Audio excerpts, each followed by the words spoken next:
Hey everyone, I wanted to talk with you about the tariffs that are driving everyone insane. I think it's important that we discuss how they're affecting the renovation market. If you're thinking about doing renovation project, what are the key components to look at? The tariffs are still not clear which one gonna stay, which one gonna adjust. But the important part to remember is that the majority of the cost in renovation projects is the labor. People that are on site, different trades that we're bringing, electrician, plumbers, their price didn't change. What is going to change is the finished materials that we use on a project.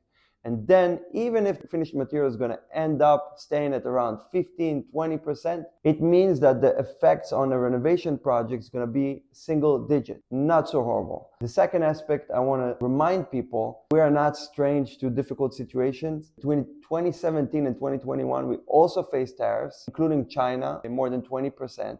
The market adjusted. Big companies know how to hedge certain expenses and how to shift supply chain. During COVID, there was also a lot of issues with bringing supplies to the US. A lot of deliveries got stuck in the middle. We had to manage a renovation project. What we have done is really strengthen our relationship with local manufacturers, vendors, and distributors. And that's what we've been doing from 2020.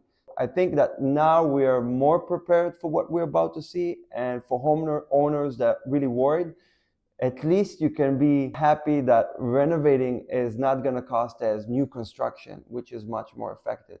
The effect of tariffs are not so big. If you're considering to renovate in the coming future, it's good to start think about it now and securing some materials as fast as you can. If you look at the whole renovation expense, you're not looking at more than 10% on increase on renovation. That's it. If you have any more questions, feel free to reach out. We're here to help you through the process.